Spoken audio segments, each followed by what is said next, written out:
பீக்ரூ சொந்தங்களுக்கு வணக்கம். இன்னைக்கு நேர்காணல நம்மளோட இணைந்திருப்பவர் அரசியல் விமர்சகர் திரு தேவப்பிரியா அவர்கள். நான் வணக்கம். வணக்கம். மீண்டும் திருவள்ளுவர் காவி சர்ச்சை. கவர்னர் மாளிகையில கவர்னர் வைகாசி விசாகத்துக்கு பிறந்தநாள் கொண்டாடு வைகாசி அனுஷம் அந்த இது பிறந்தநாள் கொண்டாடினது பெரிய சர்ச்சையாயிருக்கு. இதை முதல்ல ஆரம்பிச்சவர் எதிர்கட்சி தலைவர் திரு உதயநிதி அவர்கள். ஃபர்ஸ்ட் அவர் ஒரு கேள்வி கேட்கிறாரு, ஜனவரியில நாங்க கொண்டாடுறோம்ல, அது என்ன வைகாசி அனுஷத்துல ஒரு பிறந்த நாள்? 1964 இது வைகாசி Anusham கொண்டாடுறதுக்கு circular Tamil Nadu government circular போட்டுச்சு. அதை 66 அண்ணாதுரை பேசுறப்ப நாங்கள்லாம் கேட்டுக்கிட்டு தான் அந்த டேட்டை போட்டாங்கன்னு அண்ணாதுரையும் இதற்கு ஆதரவு கொடுத்திருக்கிறார்.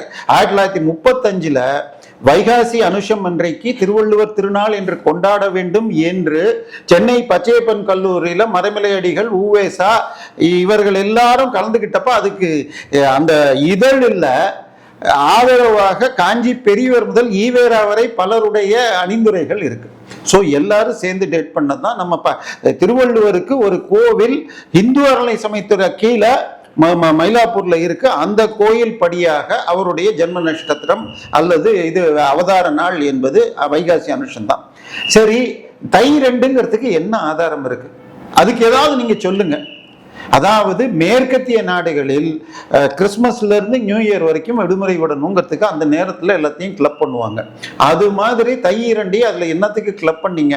ஏற்கனவே பொங்கல்னு சொன்னால் சூரியனை நமக்கு இது இறைவனை வழிபடுவதற்கு இறைவனின் வெளிப்பாடாக பஞ்சபூதங்களையும் பார்ப்போம். ஸோ பஞ்சபூதங்களையும் வழிபடுறதுல வான் சிறப்புன்னு தனி அதிகாரம் திருவள்ளுவர் போட்டிருப்பார். இங்கே சூரியனை வரைந்து நம்ம சூரிய நாராயண நமஸ்காரம் பண்ணி பண்றோம். அதுக்கு அடுத்த நாள் உழவனுடைய துணையாக இருக்கிற மாட்டுக்கு பூஜை பண்ணி பண்ணுவோம். ஸோ அதுக்கு இப்படி மாட்டு பொங்கல் அன்னைக்கு இதை ஏன் மாத்துறீங்க? இன்னும் சொல்ல போனால் பல சமூகங்களில் மாட்டு பொங்கல் அன்னைக்கு எண்ணி சாப்பிட்ற பழக்கமும் உண்டு.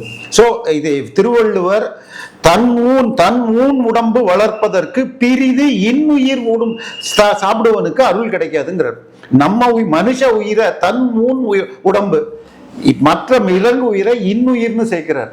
அதை கொண்டு நீ சாப்பிட்றியான்னு சாப்பிட்றது தப்புன்னு நான் சொல்லல, எனக்கு அந்த பழக்கம் இல்லை. ஆனால் திருவள்ளுவரை ஏற்றுக்கொண்டால் மாட்டு பொங்கல் அன்னைக்கு அறிவுள்ள எவனும் வைக்க மாட்டான். ஆனா அதனாலதான் இவங்க எப்பயுமே ஈவேரா வழிக்கு பேரு பைத்திய அறிவுன்னு பேர் வச்சுப்பாங்க.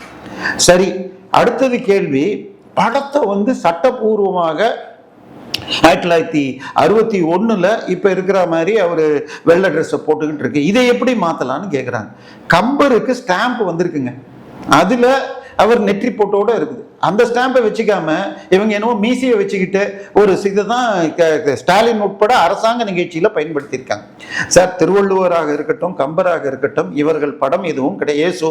இதை எல்லாமே அந்த படங்கள் கற்பனை தான். பட் திருக்குறளுக்கு இதான் உங்களுக்கு பொருள் தெரியுமா? இதுல இன்னொரு கொடுமை என்னன்னு சொன்னால், வைரமுத்து இதுக்கு ஒரு கைது போட்டாங்க. முப்பால் தான் திருவள்ளுவர் சொல்லி இருக்காராம், ஐயா உனக்கு அறிவு இல்லைன்னு எனக்கு தெரியும், அது திருப்பி நீ சொல்ல வேண்டாம். 10வது குறள், பிறவி பெருங்கடல் நீந்துவார் நீந்தார் இறைவனடி சேராதார். பிறவி பெருங்கடல் கடக்கிறதுக்கு பேர் தான் 4வது பால். சொல்லாமல் சொல்லுதல்னு இன்னும் சொல்ல போனால் திரிவர்க்கம்னு பேரு. 7ஆம் 8ஆம் நூற்றாண்டு வரை அறம் நீ செய்தால் உனக்கு மோட்சம் கிடைக்கும்னு தனியா சொல்ற பழக்கம் கிடையாது. அது 8ஆம் நூற்றாண்டுக்கு பிறகுதான் தனியாக வீட்டை சொல்லி பழக்கம் சமஸ்கிருதத்துல இங்க இன்னும் கொஞ்சம் பின்னாடி வந்துச்சு. வீட்டை தனியாக 4வது பாலாக பிரித்து எழுதும் பழக்கம்ங்கிறது நான் இன்னைக்கு 1200 வருஷம். ஆனா திருக்குறள் இருந்த காலத்துல அப்பதான் ஆரம்பிச்சிருந்தது. சோ அதை விட கற்று ஈண்டு மெய்ப்பொருள் காணா மற்ற ஈண்டு வாரா நெறி. மீண்டும் இந்த உலகத்தில் பிறக்காமல் இருக்கும் வழியை தேடுவதற்குத்தான் கல்வின்றது. சோ மீண்டும் பிறக்காமல் இருக்கும் வழியை அடையும் வழின்னா அதுதான் மோட்சம். சோ வைரமுத்துடைய பைத்தி இத்தனைக்கும் வேற எழுதியிருக்கோம். வள்ளுவம் இது மொழி வைரமுத்து உரைன்னு அது எவ்வளவு கொடுமையா இருந்ததுன்னு வேற யாரும் வேணா கெவின் பால் அவருடைய இதை கூட படிங்க. நான் சொன்னாலாவது நான் என்ன வைதிக சார்புன்னு எடுத்துக்கலாம். திருக்குறள் முதல்ல படிச்சிருக்கீங்களா? எத்தனை பேர் படிச்சிருக்கீங்க? இந்தியாவில் சமணம் பௌத்தம் 2 மதங்கள் இருக்கு, பெரிய மதங்கள். 6 வைதிக மதங்களை விட்டுருங்க, அது எல்லாமே ஒன்று வைஷ்ணவம் இன்னொன்று சைவம், மீதி 4 கணபதியும் முருகனும் சிவனுடைய மகன்கள் தான், மனைவி தான் வந்து இது. ஸோ சூரிய வழிபாடு இன்னொன்று. இந்த 6 விட்டுருங்க ஐயா. சமணம் பௌத்தம் இரண்டிலுமே உலகை படைத்த கடவுள் என்று ஒன்று கிடையாது. எப்ப ஆதி பகவன் முதற்றே உலகு, இந்த உலகம் இறைவனிடமிருந்து தொடங்கியது, அவனால் படைக்கப்பட்டது அப்படின்னு சொல்லிட்டாரோ அப்ப சமணத்துக்கும் இதுக்கும் சம்பந்தம் இல்லை. அடுத்தது அறவாழி அந்தணந்தாள் பணிந்தார்க்கு அல்லால் பிறவாழி நீத்தலது. எங்கேயாவது எனக்கு இதற்கு ஈடான ஒரு இது வடமொழியிலேயோ சமஸ்கிருதத்துல இருந்தாலும் சரி, அவங்களோடது பிராகிருதத்துல எனக்கு அதுல சமண மூலத்தை காட்டுங்க. அதாவது அருகன் காலை பிடித்தவர்களுக்கு மீண்டும் பிறப்பு கிடையாதுன்னு எங்கேயாவது ஒரு இடம் இருந்தா சொல்லுங்க. பெண்ணாக பிறந்தால் மோட்சமே கிடையாது, இந்த இதுல தவம் பண்ணி அடுத்த பிறவியில ஆணாக பிறந்து தவம் பண்ணி இது பண்ணுங்கிறதான் சமணம். இதுல வந்து கடவுளுங்கிறதே கிடையாது. சமணத்தோடு இதை பொருத்த வேண்டாம். எங்க சிக்கல் வருதுன்னு சொன்னால், அவிசுரிந்து 1000 வேட்டலின் ஒகுதன் உயிர் கொல்லாமை நன்றுன்னு ஒரு குறள் இருக்குங்க. இந்த குறள்ல திருவள்ளுவர் வைதிகத்தின் யாகத்தை எதிர்க்கிறார் அப்படிங்கிறாங்க. அந்த குறளுக்கு அவங்க அர்த்தம் தெரியுமா? அது எந்த அதிகாரத்துல இருக்கு? அடுத்த குறள் என்ன? இதை பார்த்தாதான் புரிஞ்சுக்கணும். இது கொல்லாமை அதிகாரத்துல இருக்கு. சோ இந்த குறள்ல என்ன சொல்றார்? 1000 வேள்விகளை செய்வதை காட்டிலும் கிடைக்கும் புண்ணியத்தை விட ஒரு உயிரை கொன்று சாப்பிடும் பழக்கம் இல்லாவிட்டால் அதிக புண்ணியம். அப்ப இது உயர்ந்த இந்த புண்ணியத்தை விட இந்த புண்ணியம் மேல்னா இதுதான். இன்னும் சொல்ல போனால் அடுத்த குறள் என்னன்னா, கொல்லானை புலால் மறுத்தானை அனைத்து எல்லா உயிரும் கைகூப்பித்தோம். நீயே கடவுளாயிடுவ. கடவுளை அடையும் வழி யஜ்யம் செய்வது. அந்த யஜ்யம் செஞ்சுட்டு மட்டன் சாப்பிடாத. சாப்பிடாம இருந்தா நீயே கடவுளுக்கு இணையாக உயிர்களால் போற்றப்படுவாயின்னு அர்த்தம். இப்ப யஜ்யத்தை இதுல அவர் எதிர்க்கவே இல்லை. இது கொல்லாமை அதிகாரம். சார், உழவு தொழில் செய்யறவன் பின்னாடி எல்லாரும் போகணுங்கிறதுக்கு சொல்றதுக்கு உழுதுண்டு வாழ்வாரை வாழ்வார் மற்ற அப்ப ராஜா, ஆசிரியர், மற்ற எல்லா தொழிலும் வந்து அவங்க காலில் உழுந்து கிடக்குங்களா, அந்த இடத்துல அதை உயர்த்தி சொல்கிறார். அவ்வளவுதான். அது மாதிரி இது. ஸோ அதே வள்ளுவர் இன்னொன்னு, கடவுள் நம்பிக்கை இல்லாதவர்களுக்கும் திருக்குறளுக்கும் அறவே சம்பந்தம் இல்லை. நம்ம நிறைய முறை சொல்லியிருக்கோம்.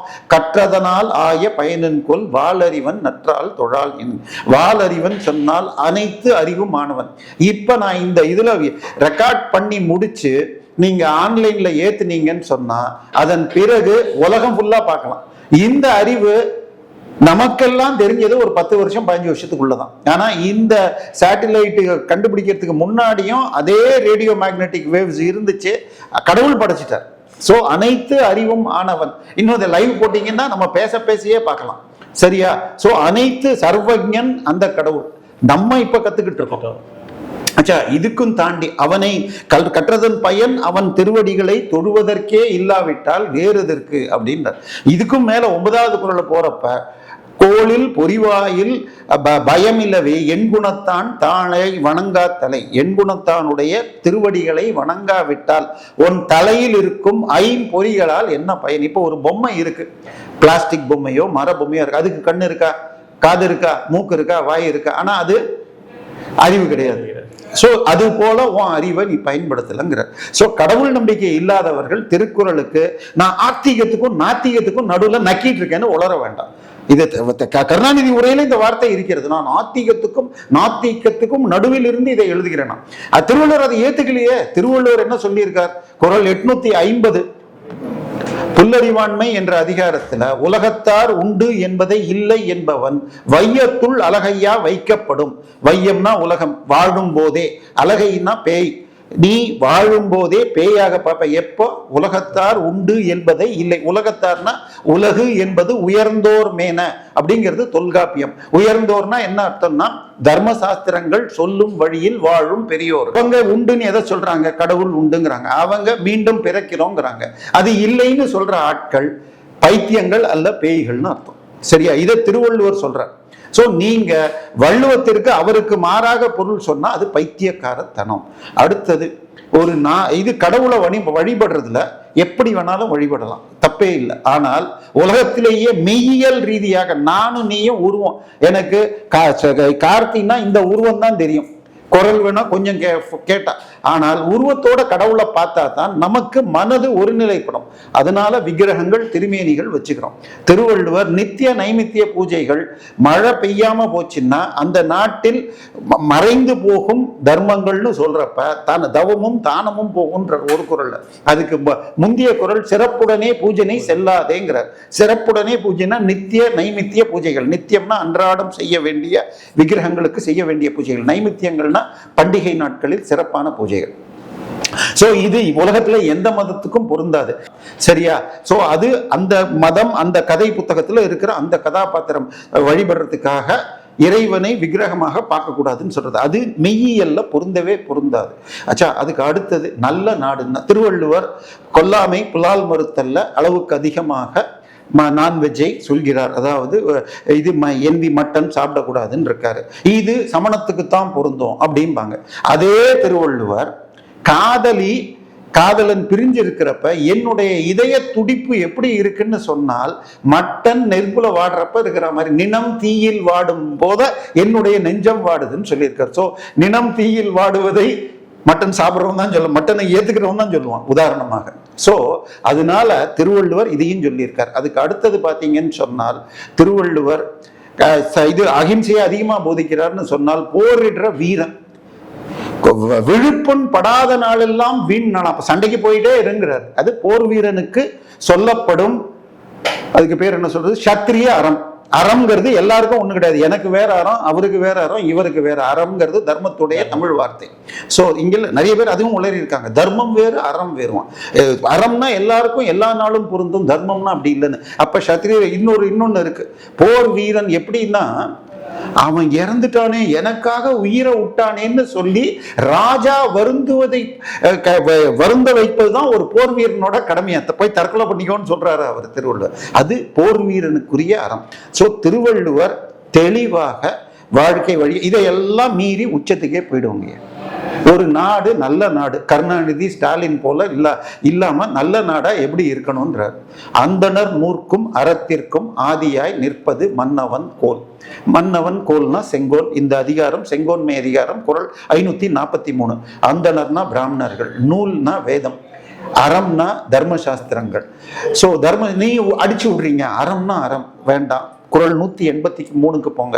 புறம் கூறி பொய்த்து உயிர் வாழ்தலின் சாதல் அறம் கூறும் ஆக்கம் தரும். தர்மசாஸ்திரங்கள் சொல்லும் புண்ணியம் எது? இங்க இல்லாத ஒத்தனை பத்தி பொய்யாக பேசுறத நிறுத்துங்க ஐயா. தமிழ்நாட்டிலேயே காலங்காலமா வாழற பிராமணர்களை ஆரியன்னு சொல்ற பாருங்க. இதெல்லாம் நீ பேசுறதோட செத்து ஒளிடான்ற திருவள்ளுவர். புறம் கூறி பொய்த்துயிர் வாழ்தலின் சாதல் அறம் கூறும் ஆக்கம் தரும். நான் சொல்லல, நீங்க வள்ளுவர் சொல்லியிருக்கார். சோ அறம்னா இங்க தர்மசாஸ்திரத்தை குறிக்கிறது. சோ அந்தணர் மூர்க்கும் அறத்திற்கும் ஆதியாய் நிற்பது மன்னவன் கோல்னா ஒரு அரசனுடைய செங்கோல் என்பது வேதங்களும் அதன் சாரமாக எழுந்த தர்மசாஸ்திரங்களுக்கும் அடிப்படையாக நிற்க வேண்டும். இந்த ஒரு விஷயத்துல ஒண்ணு சொல்லுவேன். செங்கோலை திரு மோடி அவர்கள் பார்லிமெண்ட்ல நிறுவி இருக்கிறார். அந்த செங்கோல் போன்ற செங்கோலை பிகுரூஸ் ஸ்ரீ ஐயர் உருவாக்கி இருக்கிறார். ஆர்டர் பண்ணி வாங்கிக்கலாம். சரியா? இது செங்கோன்மையில சொன்னால் அடுத்த அதிகாரம் கொடுங்கோன்மைன்னு ஒரு அதிகாரம். இப்ப ஸ்டாலின் போல கருணாநிதி போல ஆட்சி பண்ணா அந்த நாடு எப்படி இருக்கும்? முறைகோடி மன்னவன் செய்யின் உரைகோடி பெய்யன பெயர். நாட்டுல மழை பொய்த்து போயிடுங்கிறார். அதே திருவள்ளுவர் என்ன சொன்னா, நீரின்றி அமையாது உலகு, வானின்றி அமையாது ஒழுக்கு. அதுக்கு முன்னாடிதான் தனமும் தானமும் போகாது. இது நித்திய நைமித்திய பூஜை. இது அதுக்கும் அடுத்ததாக கொடுங்கோன்மையில சொன்னது பயன் குன்றும் அறுதொழிலாளர் நூல் மறப்பர் காவலன் காவான் எனின். பயன்னா பசுக்களின் பயன், பால், தேய், இந்த தயிர், நெய், இது வெண்ணெய் தருது. இது குறைஞ்சு போகும். அதுக்கு அடுத்தது அறுதொழிலாளர்னால் பிராமணர்கள். உடனே அடிச்சு விடாதீங்க. ஐ மீன் இது சங்க இலக்கியத்தில் இது பதிற்றுப்பத்தில் பாடல் 24 வருகிறது.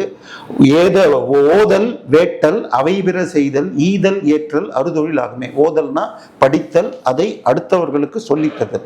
ஓதல் வேட்டல்னா வேள்வி செய்தல்.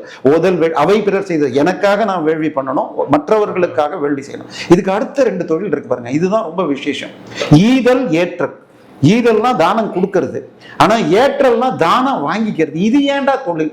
அதாவது காசுக்காக நான் ஸ்கூல் நடத்துறேன், 25,000 ரூபாய் ஃபீஸ் கொடுத்தா தான் பாடம் சொல்லி தருவேன், டியூஷன் ஃபீஸ்னு போடாம அவங்களுக்கு கொடுக்கறத நீ வாங்கிக்கணுங்கிறதுக்காக, பணத்துக்காக செய்யக்கூடாதுங்கிறதுனால ஈதலும். அதே நேரத்தில் கொடுக்குறவன் கம்மியா கொடுக்காம நல்ல மனதோடு கொடுக்கணுங்கிறதுனால தான் இந்த இடத்துல தொழிலாக வள்ளுவர் போட்டிருக்காரு. ஐ மீன் சாரி, சங்க இலக்கியத்துல போட்டிருக்கு. ஸோ அறுதொழிலாளர்னா இதுதான். ஆனா இதுல எல்லாம் பார்த்தா 6 வகை தொழிலாளர்கள்லாம் போடுறாங்க. அதுக்காக தான் நான் திருப்பி சொல்றது, திருக்குறள் எழுதி அடுத்த 100 வருஷத்துக்குள்ள எழுதின உரை மணக்குடவர் உரை. அவர் ஐ மீன் உரையாசிரியர்கள்னு சொல்லி ஒரு PhD அரவிந்தன்கிறவர் எழுதி தஞ்சாவூர் தமிழ் பல்கலைக்கழகத்தில் இருக்கு. அவர் உரையாசிரியர்களை வகைப்படுத்துறார். 5 பழைய உரைகள் இருக்கு. ஒன்று பழமையானது மணக்குடவர், அதன் பிறகு பரிதியார், பரிமேலழகர், காளிங்கர் மற்றும் இந்த 5 பேர்ல உங்களுக்கு இவர் தமிழ் மரபை காத்திய சமணர். அதே காளிங்கர் சமண மரபை வள்ளுவர் மேல கொஞ்சம் திணிப்பார். பரிதியார் பரிமேலழகர் வைதிகத்தை அதிகமாக சொல்வார், மீதி 2 பேர் சைவம்பாங்க.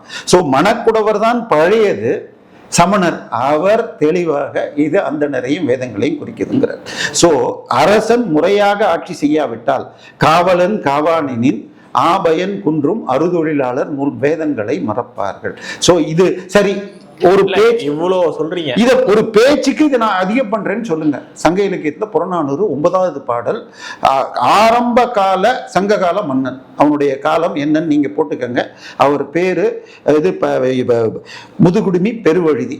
அவர் நிறைய யாகம் பண்ணதுனால அவருடைய ஃபுல் பேரு பல்யாகசாலை முதுகுடுமி பெருவழுதி. அவர் போய் எதிரி நாட்டுக்கு போய் போருக்கு போறப்ப, ஐயா உங்க நாட்டு ராஜாக்கும் எனக்கும் தான் சண்டை, அதனால இந்த ஊர்ல இருக்கிற பசுக்கள், பெண்கள், பசுத்தன்மை கொண்ட பிராமணர்கள், அப்பாவிற்கு பித்ருகாரியம் செய்ய வேண்டிய மூத்த புதல்வர்கள், இவங்கெல்லாம் வெளியில போயிடுங்க, நீங்க என்னுடைய வில்லுக்கு இரையாக வேண்டாங்கிறார். எதிரி நாட்டுல கூட பிராமணர்களையும் பித்ருகாரியம் செய்யற, இந்த பித்ருகாரியங்கிறது இது ஏன் திருப்பி சொல்றேன்னா, திருவள்ளுவர் இன்னொன்னு சொல்றார், தென்புலத்தார் தெய்வம் விருந்து ஒக்கல் தான் என்று அங்கு இருத்தல் தலை.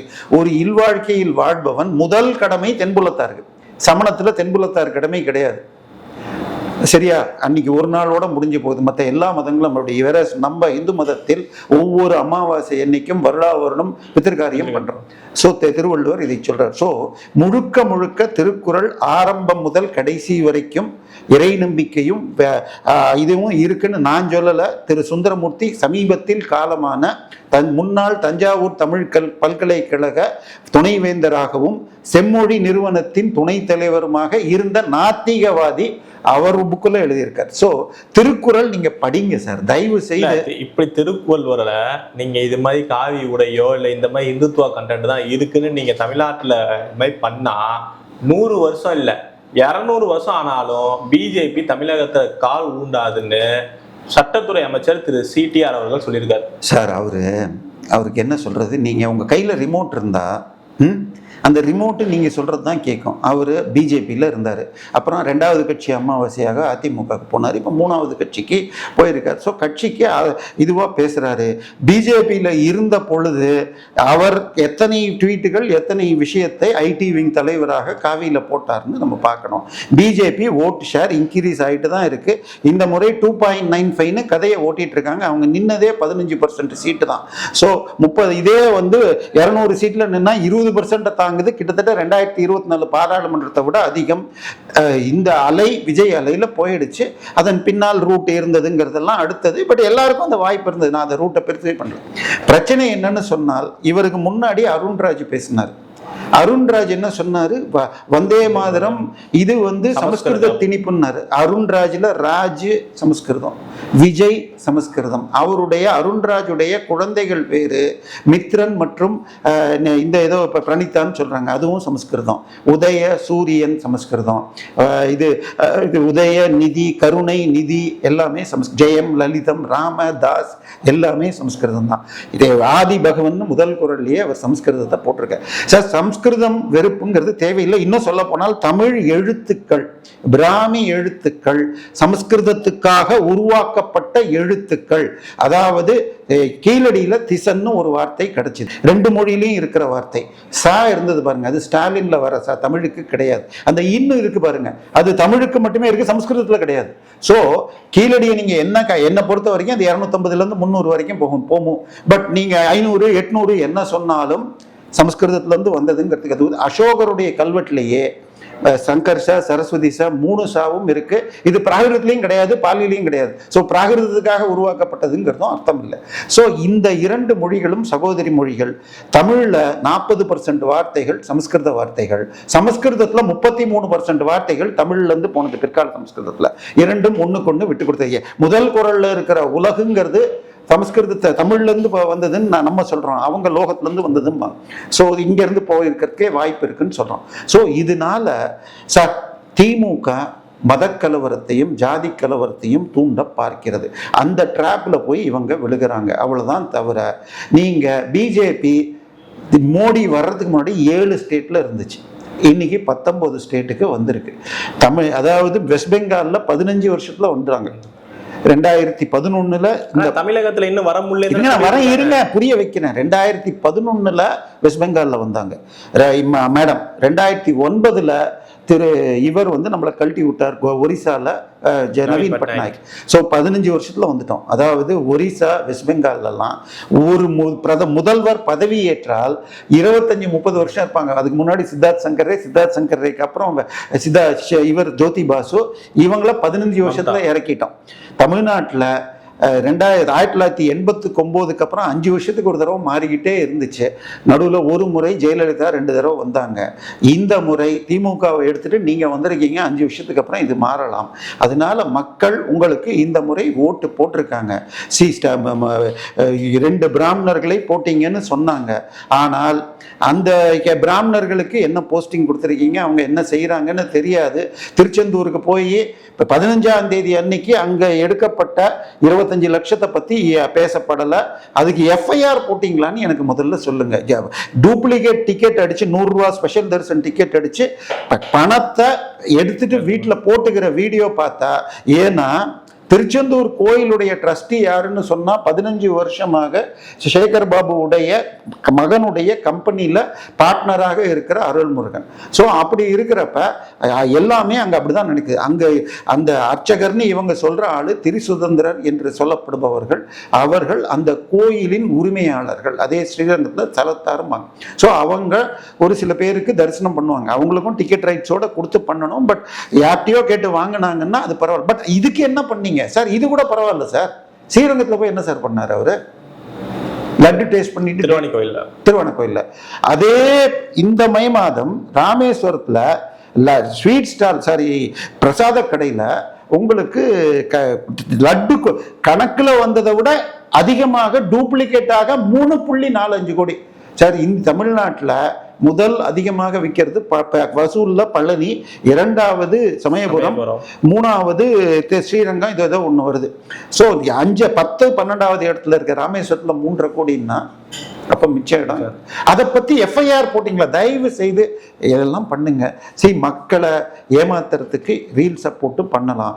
இதை விட எனக்கு வருகிற செய்திகள், இந்த 35 அமைச்சருக்கும் பொலிட்டிக்கல் பிஏவாக அனைத்தையும் அப்பாயிண்ட் பண்ணியது ஒரு சூப்பர் முதலமைச்சர் அவர் தாங்கிறாங்க. ஸோ ஆட்சியை செய்யுங்க தயவு செய்து. திமுக செஞ்ச இந்த தப்பை பண்ணாதீங்க. திமுக இதையே தான் பேசிச்சு, பிஜேபி உள்ள நுழைய மாட்டோம், பிஜேபி உள்ள வந்துரும்னு சொல்லிட்டு தான் இந்த வேலையை பண்ணீங்க. அவங்கள வீட்டுக்கு அனுப்பிச்சாங்க. நீங்க இதை பேசினா உங்களையும் மக்கள் வீட்டுக்கு அனுப்புவார்கள். ஒரு மாற்றம் வேண்டும் என்றும் அவருடைய சினிமா பாப்புலாரிட்டி சேர்த்து உதவி இருக்கு. பட் இந்த பேச்சு உங்களை வீட்டுக்கு அனுப்பும், ஜாக்கிரதையா இருங்க. நிர்மல்குமார் சார் திருச்சியில முதல்வர் திருச்சி கிழக்க வெற்றி பெற்றதுக்கு நன்றி தெரிவிக்க முதல்வர் ஜோசப் விஜய் அவர்கள் அங்கே போய் ஒரு ஸ்பீச்சையும் கொடுத்துருந்தாரு. அந்த ஸ்பீச் இப்போ விமர்சனத்துக்குள்ளே இருக்கு. இது ஒரு முதல்வருக்கான ஸ்பீச்சாவே இல்லை.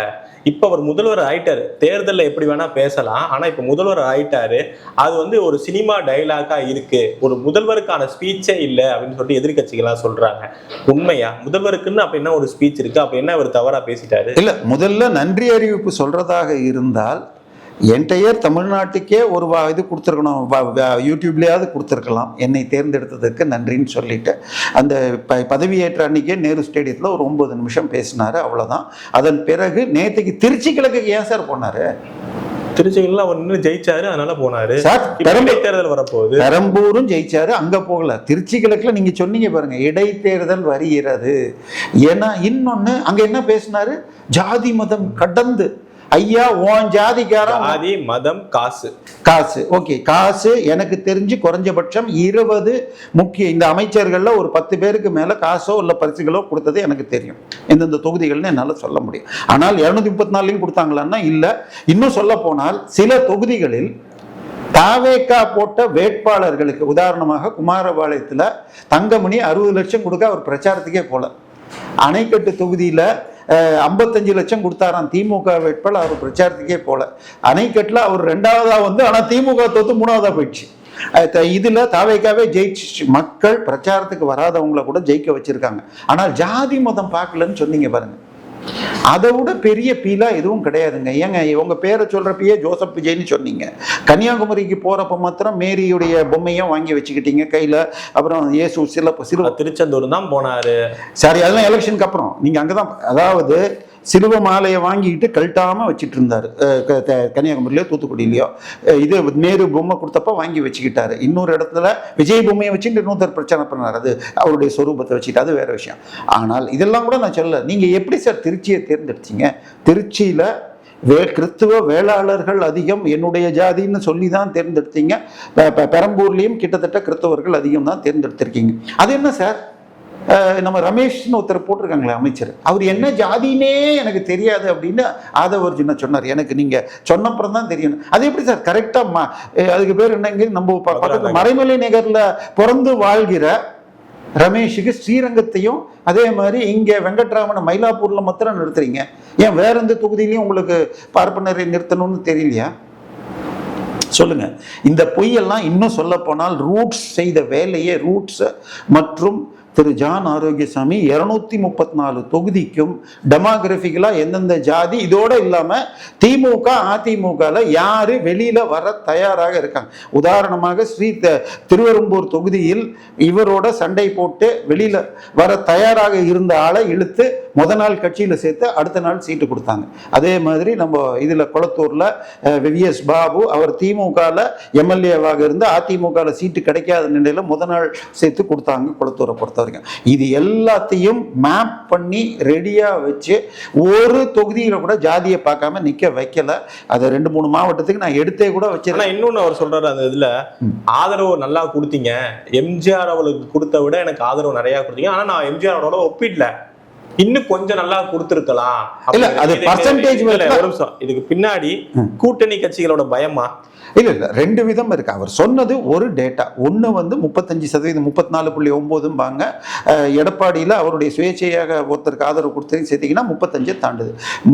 இது எம்ஜிஆர் முதல் 1977 தேர்தலில் 32% தான் வாங்கினார். அவரோடு சிபிஎம்மும் ஃபார்வர்ட் பிளாக்கும் கூட்டணி இருந்தது. கூட்டணியோட 134க்கு மேலே ஜெயிச்சார். ஸோ எனக்கு மெஜாரிட்டி கொடுக்கல, எம்ஜிஆர் முதல் முறை வாங்கியதை விட ஓட்டு வாங்கியிருக்கேன்.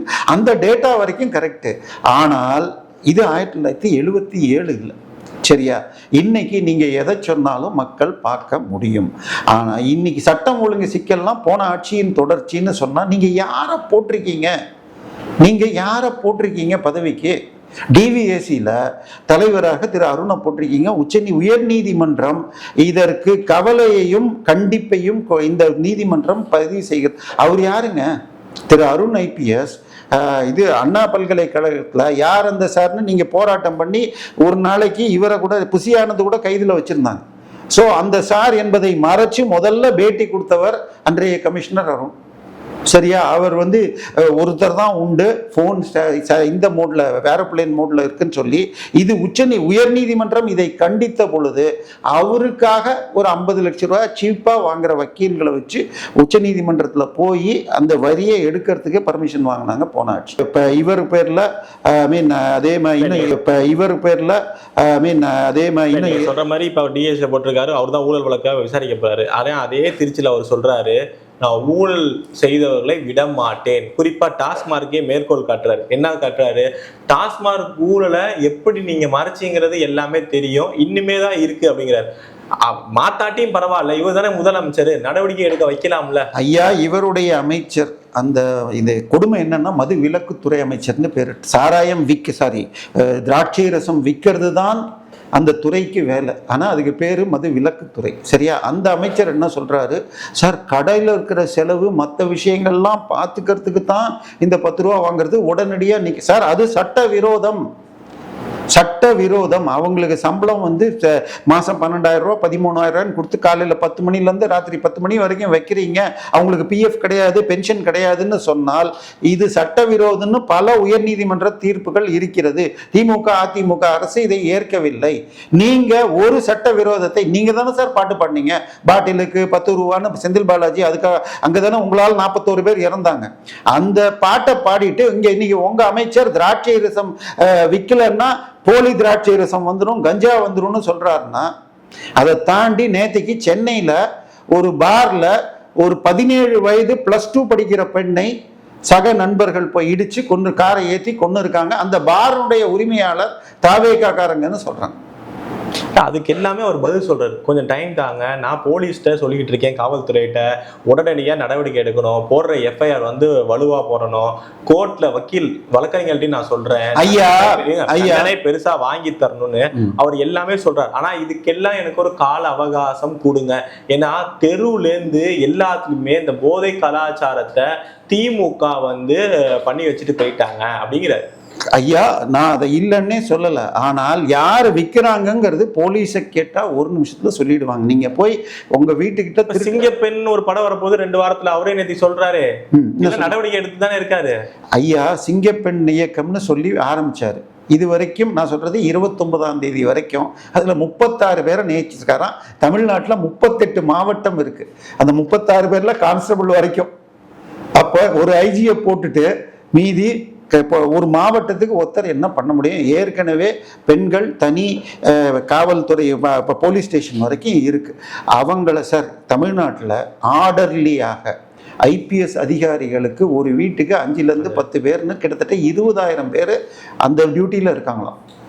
அந்த 20,000 பேரை ஃப்ரீ பண்ணுவோங்கிறது உங்களுடைய வாக்குறுதியில் இருக்கு.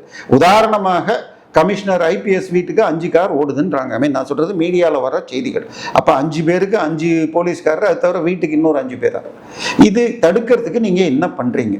இன்னொன்று, டிவிஎஸ்சி போன ஆட்சியில் வந்து வழக்குகள் போடாம உட்காந்துட்டு என்னது இப்போ பொன்முடி செந்தில் பாலாஜி வழக்கில் இழுத்தாங்க. இப்போ ஹைகோர்ட் அதை கண்டம் பண்ணதுக்கப்புறம் சிபிஐ அனுப்பியிருக்காங்க. நீங்கள் ஆட்சிக்கு வந்து இன்னைக்கு 10ஆம் தேதியிலேருந்து 24 நாள் ஆயிடுச்சு. இது வரைக்கும் பொன்முடி பேரில் எஃப்ஐஆர் போடப்பட்ட தகவல்கள் இல்லை. அதுக்கு முன்னாடி மணல் கடத்தல் தகவல்கள் வந்து 8 மாசமா ஹைகோர்ட்டில் போடுன்னு இடி போட்ட வழக்கு பெண்டிங் இருக்கு.